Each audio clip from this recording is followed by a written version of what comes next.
Have you ever trusted someone completely, only to discover they were deceiving you all along? I set up fake dates for my cheating boyfriend to expose his lies and reclaim my life. Stay with me to hear every shocking detail and how I finally broke free.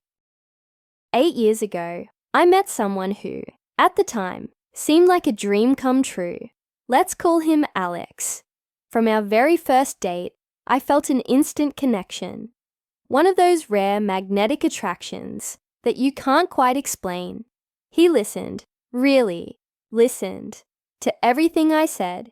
He mirrored my interests, laughed at my jokes, even finished my sentences. It felt like he saw me.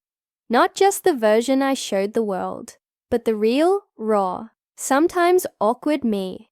And he loved it. At the time, I believed in soulmates. Alex didn't just tick every box. He created new ones I hadn't even realized I needed. Within weeks, he made grand gestures that seemed straight out of a romance movie. One time, he took me to an uninhabited island. Yes, an actual island. He had a small boat, packed a homemade gourmet lunch with my favorite foods, and even chilled a bottle of limoncello. After eating, we went diving together and he found this enormous seashell underwater. He surfaced, held it out to me, and said, "This is for you, so you'll always remember this day." And how could I not? Not long after that, he invited me to his childhood home. It was a humble house, filled with old photo albums and dusty memories. He showed me pictures of his parents, told me they had passed away a few years earlier. Then he handed me a small beat-up toy, a stuffed dog with one ear missing. "This was my favorite toy as a kid," he said. "It kept me company when I had no one else." I was completely disarmed. I trusted him. I fell in love with him. Maybe too fast, but at the time it felt right. He made me feel special, chosen, seen. It was intoxicating. Looking back now, I know what it really was. Love bombing. Manipulation disguised as affection. A trap. But I didn't see the signs then. I was too far in, too enamored. And that was just the beginning. At first, the changes were almost imperceptible. Just small ripples in what I thought was a perfect ocean. It started with comments, little things. He'd make subtle jokes about the way I dressed or how I laughed. Once, after I opened up about a childhood insecurity, he smirked and said, "Wow, that explains a lot." I laughed it off. I always laughed it off, because that's what you do when you're trying to protect the illusion you've fallen in love with. Then came the games. He started flirting with other women in front of me. Once at a dinner party, he leaned in a little too close to a mutual friend and whispered something in her ear that made her blush. When I confronted him about it later, he said, "You're being too sensitive. I'm just friendly." I felt crazy for even asking. Each time I pulled away emotionally, he reeled me back in with sudden bursts of affection. He'd surprise me with a gift, write a heartfelt message, or plan an elaborate date night. Just enough to keep me hooked. Just enough to make me question my doubts. These cycles, affection followed by emotional neglect, became the norm over time. The emotional manipulation escalated. He began making me feel like I was the problem. If I cried, he said I was too dramatic. If I didn't cry, he said I didn't care. When I needed reassurance, he called me needy. He twisted every argument into a reflection of my flaws. Once, I caught him texting another woman late at night. He didn't even try to hide it. He said he was just testing me to see if I would become jealous or controlling, as if it was some kind of psychological experiment. And despite it all, I stayed. Why? Because I kept chasing the version of him that had swept me off my feet. I wanted that island, that toy, that perfect boy who made me feel alive. I believed, no, I needed to believe, that he was still in there somewhere. But each day, that version of him slipped further away, and I found myself shrinking to fit the broken shape of our relationship. I was no longer in love. I was surviving. One evening, after yet another exhausting argument, I decided to take a long shower. I needed to wash off the weight of everything. His words, my guilt, the growing emptiness. When I stepped out, towel wrapped around me, I saw him sitting on this bed. His laptop was open, and he was clicking through something. I leaned closer and realized it wasn't work. It wasn't games. It was an online dating site. He didn't even flinch, didn't try to hide it. When I asked what he was doing, he looked me straight in the eye and said, "I knew you'd check. I wanted to see how jealous and controlling you'd be." That moment froze in time. I didn't scream. I didn't cry. I just nodded and walked away. But inside, something cracked, deeply, irreversibly. That night, I couldn't sleep. I lay there, next to him, wondering how long I had been living a lie. Then I remembered something strange. Months ago, he had asked for help setting up an account on a chess site. He'd been frustrated with the process, and finally just dictated the username and password he wanted me to use for him. I remembered it clearly. It had stuck in my mind for some reason. Maybe because he'd said, "Use this for everything." I hate remembering passwords. In the quiet darkness of our bedroom, I got up, walked to my computer, and typed that same login information into the dating site. It worked. I was in. His profile wasn't just a passing curiosity. It was a full-time pursuit. There were dozens of messages to women, flirtatious, romantic, sexual. Some threads revealed he had actually met these women in real life. And what made my stomach turn was reading the way he talked about me, sharing private, intimate details, criticizing me, mocking me to strangers. I couldn't breathe. My chest physically hurt. I fell to the floor in front of my screen and sobbed. I cried for hours, for the trust I gave, for the version of love I believed in, for the years I had wasted. In that moment, I realized the man I thought I loved never really existed, but I also realized something else. I was done being a victim. One evening, after yet another exhausting argument, I decided to take a long shower. I needed to wash off the weight of everything. His words, my guilt, the growing emptiness. When I stepped out, towel wrapped around me, I saw him sitting on the bed. His laptop was open, and he was clicking through something. I leaned closer and realized it wasn't work. It wasn't games. It was an online dating site. He didn't even flinch, didn't try to hide it. When I asked what he was doing, he looked me straight in the eye and said, "I knew you'd check. I wanted to see how jealous and controlling you'd be." That moment froze in time. I didn't scream. I didn't cry. I just nodded and walked away. But inside, something cracked. Deeply, irreversibly. That night, I couldn't sleep. I lay there next to him, wondering how long I'd been living a lie. Then I remembered something strange. Months ago, he had asked for help setting up an account on a chess site. He'd been frustrated with the process, and finally just dictated the username and password he wanted me to use for him. I remembered it clearly. It had stuck in my mind for some reason. Maybe because he'd said, "Use this for everything." I hate remembering passwords. In the quiet darkness of our bedroom, I got up, walked to my computer, and typed that same login information into the dating site. It worked. I was in. His profile wasn't just a passing curiosity. It was a full-time pursuit. There were dozens of messages to women, flirtatious, romantic, sexual. Some threads revealed he had actually met these women in real life. And what made my stomach turn was reading the way he talked about me, sharing private, intimate details, criticizing me, mocking me to strangers. I couldn't breathe. My chest physically hurt. I fell to the floor in front of my screen and sobbed. I cried for hours, for the trust I gave, for the version of love I believed in, for the years I had wasted. In that moment, I realized the man I thought I loved never really existed. But I also realized something else. I was done being a victim. By morning, the grief had transformed into something else, something colder, sharper. A strange calm settled over me, the kind that follows a storm you thought would never end. I wasn't just heartbroken.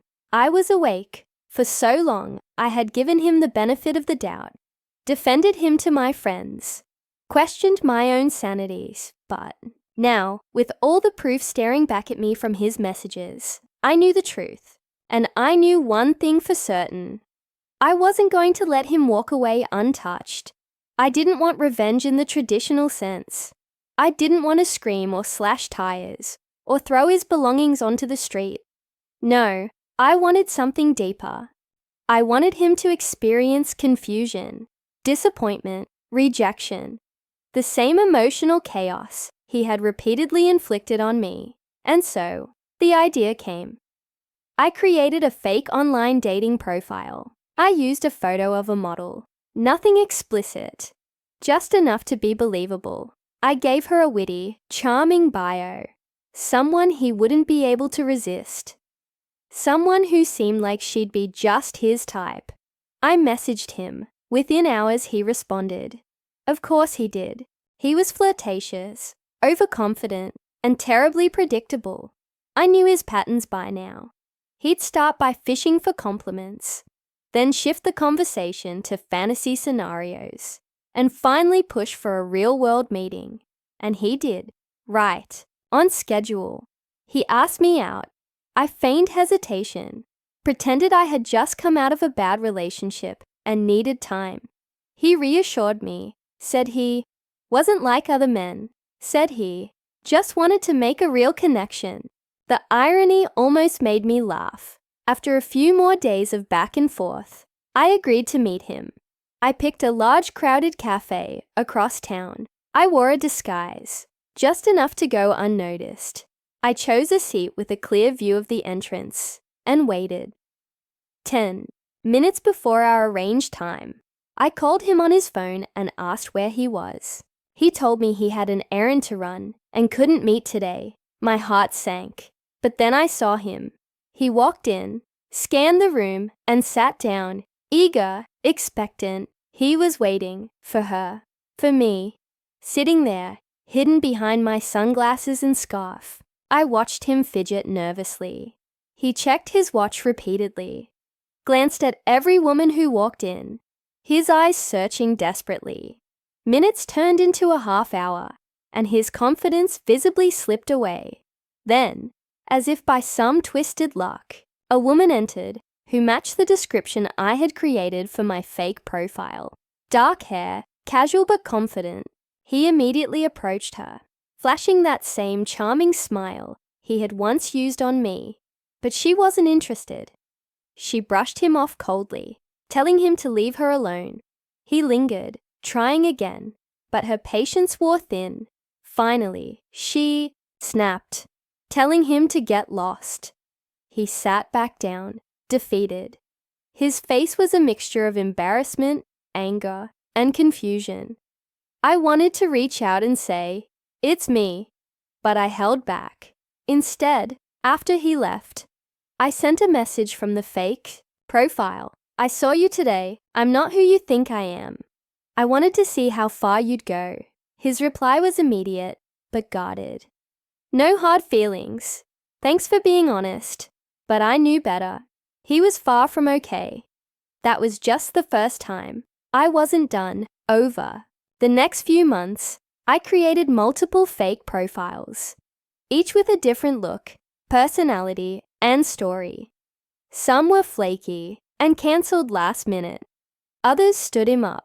Sometimes he waited and waited, only to be left alone. Every failed date was a small victory for me, a way to reclaim some of the power I had lost.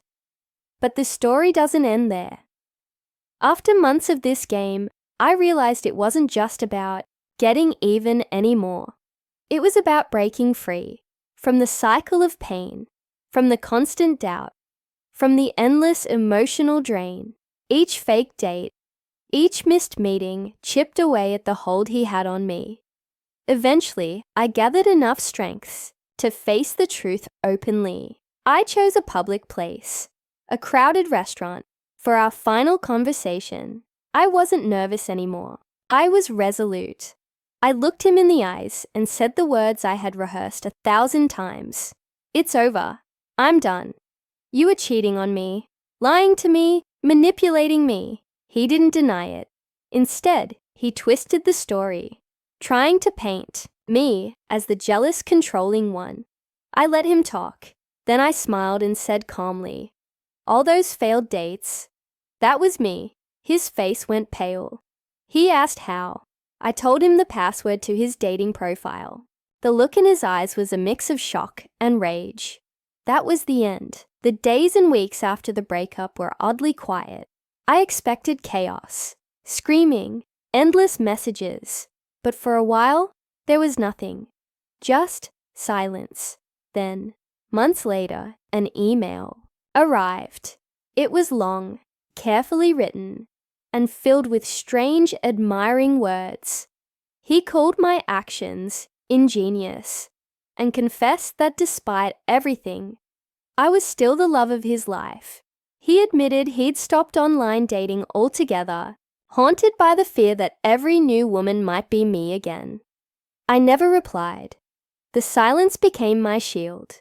I blocked his calls, ignored his messages, and slowly rebuilt myself piece by piece. It wasn't easy. Healing never is. But every day I grew stronger. Every day I reclaimed a little more of who I was before the lies. And even now, years later, he still tries to contact me. But I've learned that some stories have to end for good. Looking back on everything, I realize how much this experience taught me about love, trust, and most importantly, myself. First, I learned to recognize the signs of love bombing, that overwhelming rush of affection at the start. It can be a mask, hiding manipulation underneath. Real love isn't about grand gestures to trap you. It's about consistency and respect. I also learned that emotional abuse often comes disguised as confusion, gaslighting, jealousy games, and mixed signals can erode your self-worth slowly until you question your own reality. Most crucially, I discovered the power of reclaiming control. Setting those fake dates wasn't about revenge alone. It was my way of standing up for myself, saying, I deserve better. Finally, I understood the importance of boundaries. No matter how much you love someone, if they don't respect your limits, it's not love. It's something else entirely. These lessons are painful, but invaluable. They shaped who I am today, a stronger, wiser version of myself. After the breakup and the chaos of those fake dates, I knew healing wouldn't happen overnight. It was a slow, uneven process, filled with good days and bad ones. I started by focusing on myself. Therapy helped me unpack the emotional baggage and rebuild my self-esteem. I surrounded myself with friends who supported me and reminded me of my worth. I learned to trust again, starting with small things, trusting my own judgment, trusting that I could set boundaries and honor them. Dating again was terrifying at first. The fear of being hurt again loomed large, but I took it slow. I refused to rush or settle. I looked for honesty, kindness, and respect, the qualities I had once overlooked. Gradually, I found joy in new connections and rediscovered my own happiness, independent of anyone else. Healing isn't a straight line. Sometimes the past shadows creep in, But each day I choose to move forward. I choose myself. Looking back on this journey, I see not just pain, but incredible growth. What started as heartbreak and betrayal became a path toward empowerment. I learned that love should never require you to lose yourself. It should lift you up, not tear you down.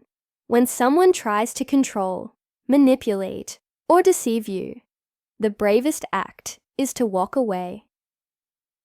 Creating those fake dates wasn't just about exposing his lies. It was about reclaiming my voice, my power, and my dignity. It showed me that I am capable of setting boundaries and protecting my heart. Now, years later, I am stronger, wiser, and more compassionate toward myself. I understand that healing is ongoing, but I'm proud of how far I've come. If you're watching this and feel trapped in a toxic relationship, know this: you are not alone. You deserve respect, honesty, and love that feels real. Sometimes the hardest endings lead to the most beautiful beginnings. Thank you for listening to my story.